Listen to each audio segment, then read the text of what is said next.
No artist makes it on their own. Through the years, I've had many wonderful artist friends who have helped and inspired me on my own creative journey. In this series, I'm going to introduce you to some of the amazing artists I know, ask them about their process, and have them teach me a bit of their craft. My first guest is Sean George, a block printing artist from the Bay Area whose prints come with a grungy edge.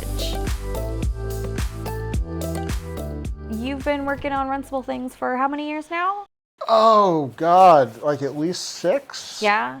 So I know, like, your page. I've for sure been on your Patreon for a while. So Yeah, that's been at least 2 or 3 years. Okay, now. okay. Yeah, and you've had the studio for a while longer. Yeah. We've known each other since about 2010, I think. Somewhere in there? Yeah, that sounds about right. We were in a Unknown Armies game together for like four years. So we've known each other through originally through gaming, and then we both do all kinds of artsy things. So we've been hanging out and doing artsy things for a while now.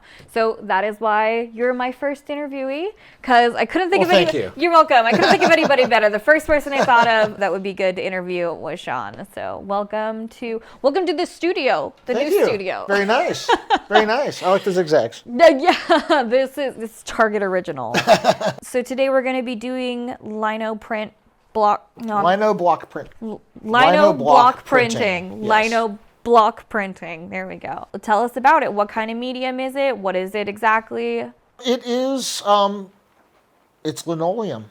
That's what the lino part of lino cut is. Oh, okay. Yeah. See, when we did it in school, we did it with erasers. Now I feel like we got cheaped out. It's the same basic idea, but erasers are probably a whole lot cheaper.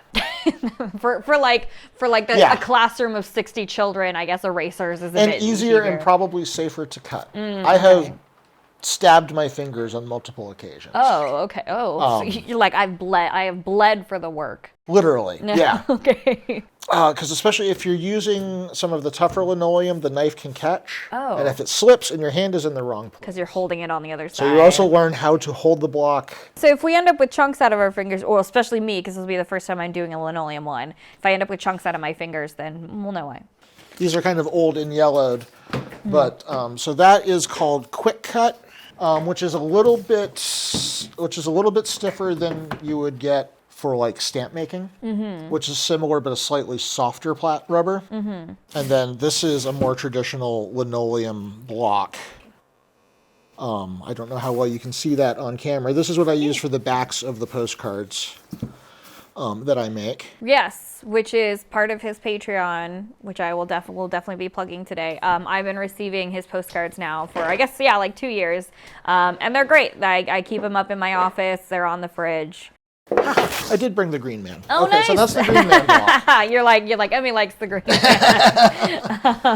Man. This one's a little easier to see. So it's a layer of, it's just a thin sheet of linoleum on a piece of particle board. Do they use the linoleum because it stays crisper longer than maybe like the quick cut, or is there no difference in quality? The linoleum is definitely more durable, and I think came first because it's basically, I think, just like floor linoleum. I'm not sure how it started. Some artistic dude was doing flooring as like his second job, and it was like one day he's like, "Gosh, this makes good stamps." It's like, I don't have to buy cherry wood anymore. Oh, I can just use linoleum. Being a little softer, it's actually a little safer to cut because you can control it a little bit better. Okay. Well, I went ahead and bought a linoleum block because I wanted to be hardcore. There you go. So we're gonna see if that was a huge mistake today. Well, you've got brand new blades, so they'll be good and sharp. I do have a brand new set. Yes. And I do have a sharpening strop. Okay, all right. So combination of we'll see how well it goes and how many fingers I have by the end. Yeah.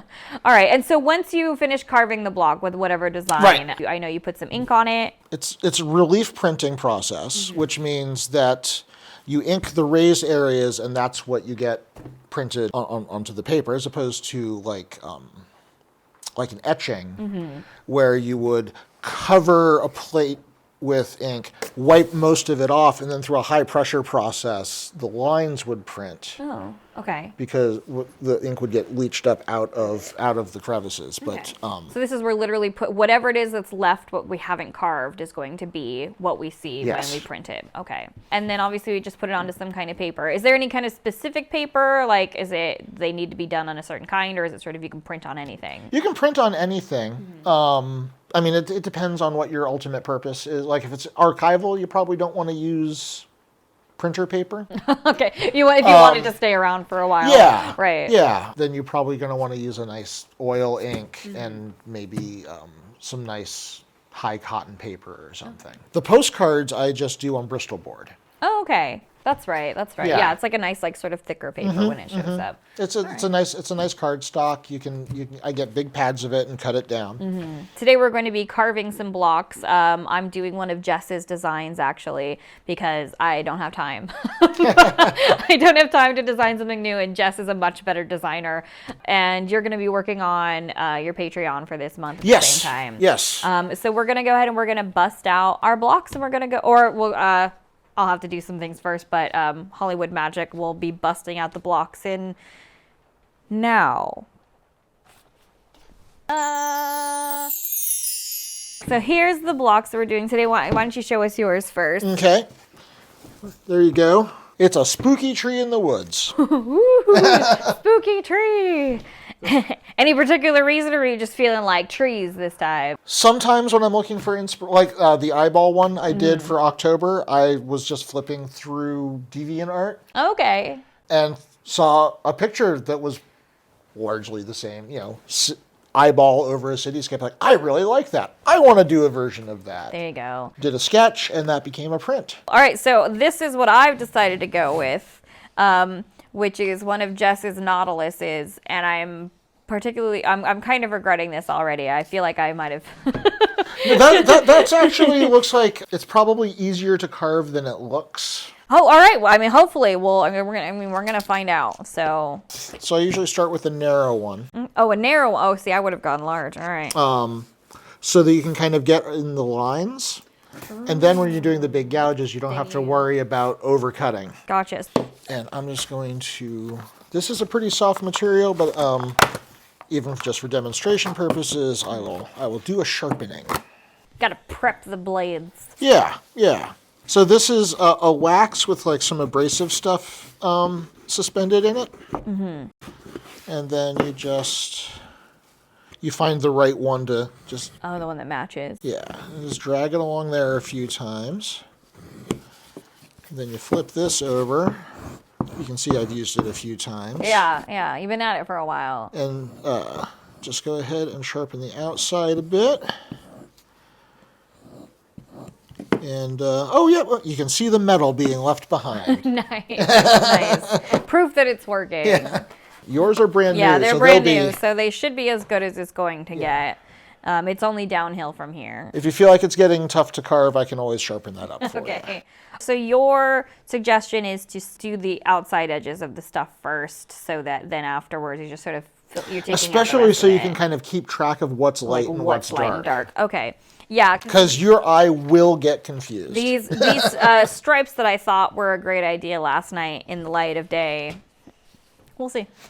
The first cut is the hardest because there is no turning back in block printing. No pressure. No. All right. Okay. Oh, and so it's sort of like a downward. Yeah. Okay. Ooh. So what drew you to block printing, or specifically lino cut block printing rather than, I don't know, like any other kind of art? Well, when I was at Foothill back in the Jurassic. In the Jurassic period? Yeah. Okay. You mean Foothill College? Yes. For our non-local viewers. Oh, right. That is a pretty well-known local college. Yeah, it's a community college, and they've got a pretty good arts and well-respected arts program. Yeah, that's true. And so I was studying, drawing and stuff, and I got into the screen printing program and discovered I really liked screen printing. I mean, part of it is just the process of watching your image build up over time. Because, of course, with screen printing, you're generally using more than one stencil. Mm-hmm. Like multiple, because if it has multiple colors. Yeah. Yeah. Okay, here's where it gets tricky, keeping track of what... which is the negative space. Feel like I gotta get like on top of this. Is that crazy? Not at all. Okay. I frequently carve standing up. All right, so you're at Foothill. Yeah, and I was really into screen printing. Eventually, I took all the screen printing classes, and they wouldn't let me take any more. They're like, come back later. The other kids need to learn screen printing too. I tried doing it in like a home studio for a while, but it requires a lot of space and expensive equipment. Mm-hmm. Initial layout is pretty expensive just for like a printing base, mm-hmm. and then you have to get the screens. Anyway, there's all sorts of different processes. It takes up a lot of space and money. Mm-hmm. I didn't have either. Okay. Check or not check, not check. No space, no money. So I was like, there's other forms of printing I can try. I was probably at Accent Arts or something, and mm-hmm. It's like, block printing. I'll give that a try. And I ended up really enjoying it. I mean, mm-hmm. It's definitely a different process from screen printing. Right, you can't necessarily do like multiple colors on this unless you have like different pieces completely. Right, you would need to carve separate blocks. So, like I know I've seen you print on a couple of different things. Like, do you do any other kind of art then? Like, what are your other hobbies other than block printing? Well, I started off wanting to be a world famous comic book artist. That didn't work out. Don't we all? That didn't quite work out, and honestly, the actual production of comic book art, I'm not sure I'm up for. That is also where I had the stumbling block. It's fine if you can draw pretty people, but when you put them in boxes and like add dialogue, it's a lot different. And you have to draw them consistently. And you got to do in different you poses. You have to like try to come up with the pages to be like to read through properly. Yeah. It is. It's kudos to any comic book artists out there, and I know there's one for sure potentially watching. You're on my list for this artist interview, by the way.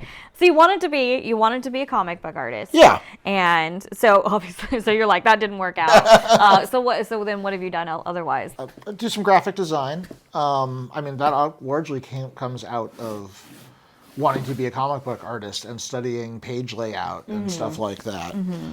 Now, the downside of this is that I'm highly allergic to bad graphic design. It's awful once you learn the language. It's like music or movies. Once you learn the language that it is when you make it, you can see when people have made mistakes. The worst thing you can do to somebody is teach them about kerning. About what? Kerning is the spacing between letters in typography. Because once you learn about it, you see bad kerning everywhere. Oh man, I recognize you say it now. I've got it. I literally have a button for that on Premiere. Yep. Where they're like, "Would you like us to space your letters evenly?" Yes, please. Yes, please. Thank you, Adobe.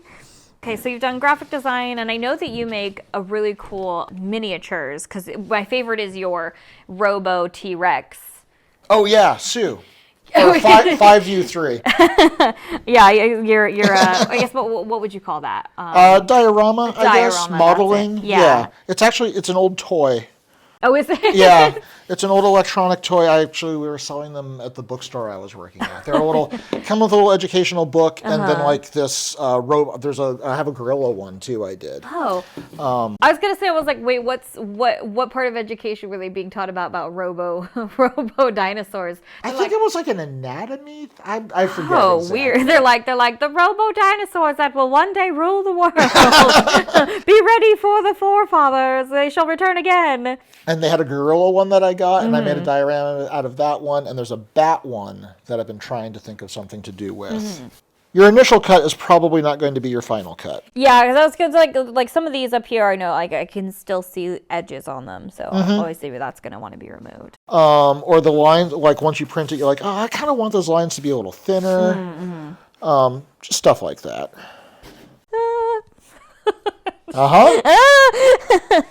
Okay.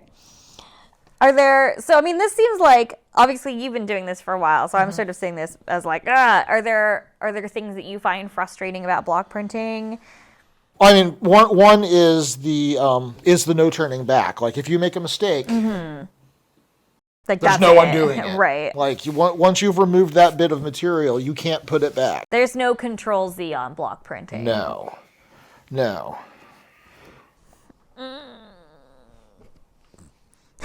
Which was a bunch of weird whining noises while I cut line of blocks out. You're like, that's what I'd like to do on a Sunday. I never make weird sounds when I'm doing it. What are you talking about?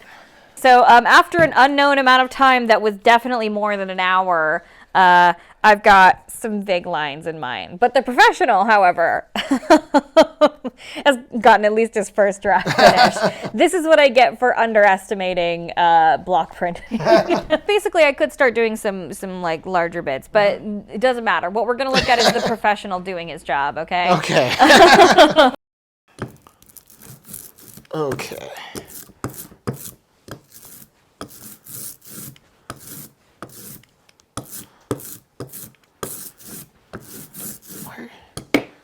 Why are you so thick? Okay. It must be an old tube. But you hear that tearing noise? Yeah, that. That's what you want. That's what you're listening for.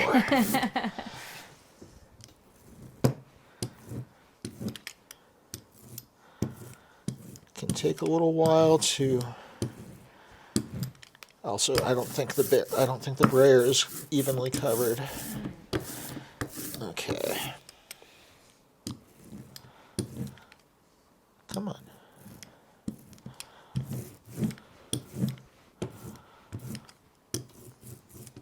Also, the first application of ink sometimes. Oh, right, because it's a fresh block. Yeah. Yeah, that's looking pretty decent. Okay. Right.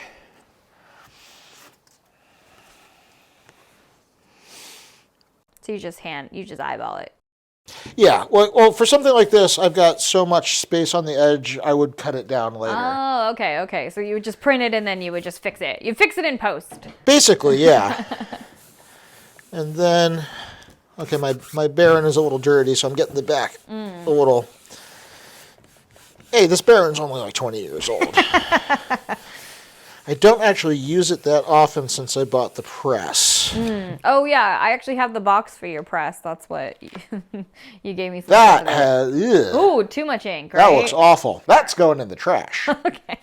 So that one had a bit too much ink. That had death. So I'm going to try adding a little medium to it. That might be way too much. I'm hoping that will... Yeah, that'll... liquefy it a little bit.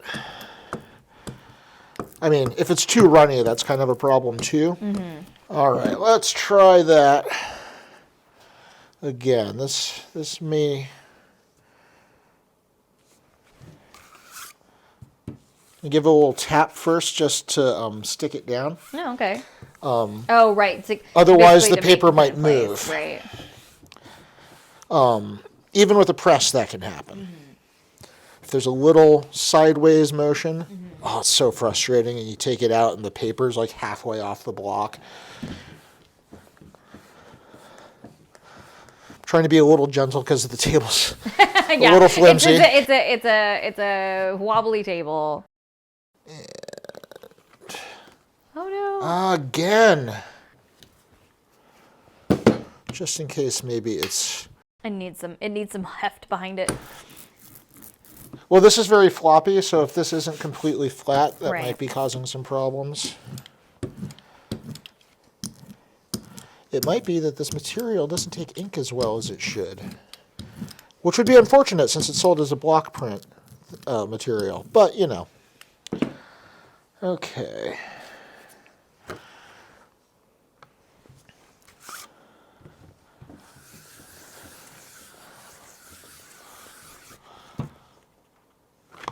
Oh, come on. Oh, okay. Better. Yeah. Still got a bunch up in the... Oh, The top of it definitely looks a lot better. yeah. Yeah. Yeah, down here it came out pretty well. Up here, still getting some Okay. problems. So I guess we could put this under frustrating parts Yeah. of printing. Sometimes things just go wrong. Yeah. Yeah, I've definitely had more than one printing session and to just like, apparently I just can't do it today. We're back with a different color. We're trying it again. Alrighty.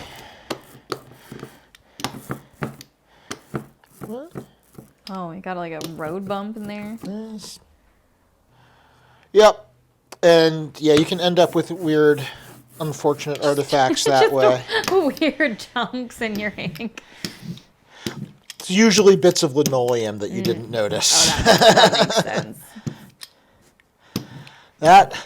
It's like sand. It gets everywhere.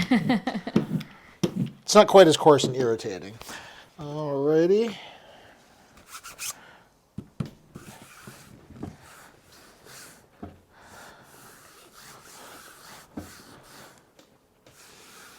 I think.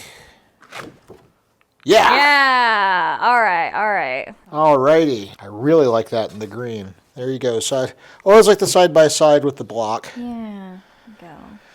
Nice. Yeah. The green does look really good. Let's do a different one. All right.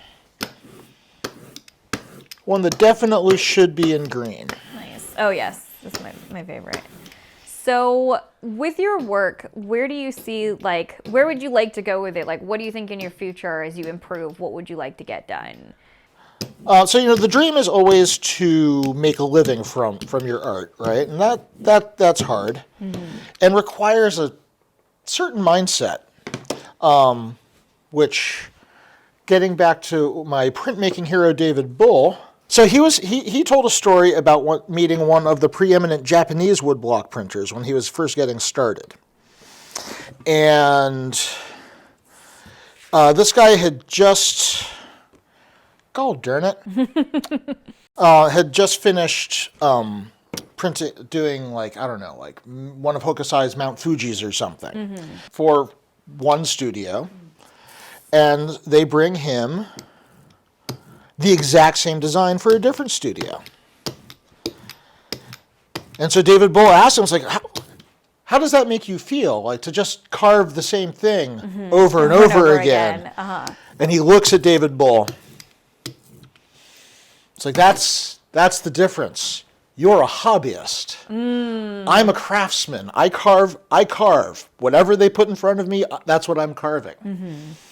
And so part of my goal is to kind of cultivate a craftsman mentality. And doing these postcards has actually been a really good exercise for that. Yeah, because it's discipline. I have to do one every month. I have to come up with an idea whether I have inspiration or not. And especially if you're dealing with something like executive dysfunction, where the idea of doing something that you don't want to do is, come on, work this time. Damn it. Closer.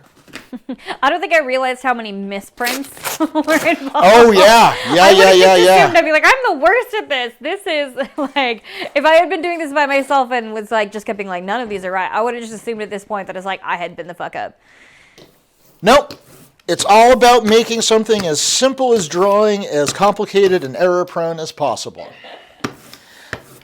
Okay, now hopefully that is squishy enough that it'll press the paper down. And a little extra. Into the entire block. Come on, baby. There we go. Yay! Right, so at this point, like, you're doing it to improve a skill. Yeah. Right? Like, you're doing it because to become a professional, you have to do it 1,000 times. Right. There's also, it's also a matter of mindset. I mean, I'm not talking about, like, getting to that Sigma mindset. No. Right. But the craftsman mindset, where it's like, this is, yes, I enjoy it. It's something I derive pleasure from, but also it's my craft. It's somebody should be able to hire me, carve this, and I'll carve it for them. If they bring me the same thing again next month, I carve it for them. Right. It's not about variety. You're a hobbyist, David. You can do whatever you want. But I'm a craftsman. I'm a carver. I carve. Right. It's a lot less about ego. I guess is part of what appeals to me about it. It's about service. Oh, all right. Which one are we doing this time? I think it's going to be a surprise for the camera. I need more ink. More ink. I don't know why I hid it. I don't think you could tell what it was from the camera anyway. Yeah, I can see you have to get the Upside down and backwards.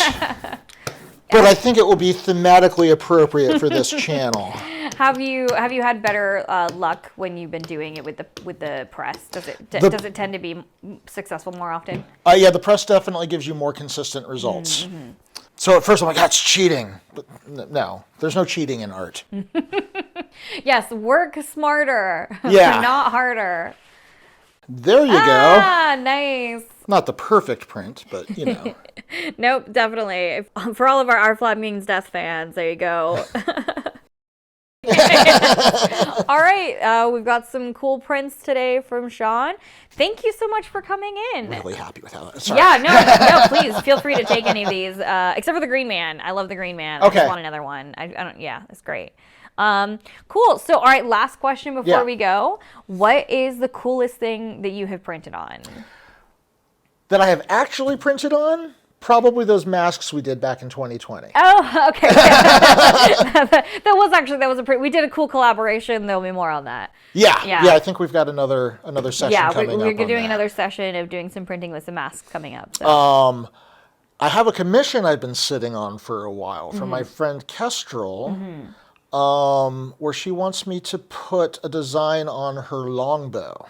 A longbow. Oh. Actual, honest to God, wooden longbow. Like full on, I'm going to take over your English castle kind of a Yes. thing? Wow, that's really cool. Like, what part of it are you printing it on? It would be below and above the handle. Oh, okay. So it'll be the part that'll bend the least. Yeah, that makes sense.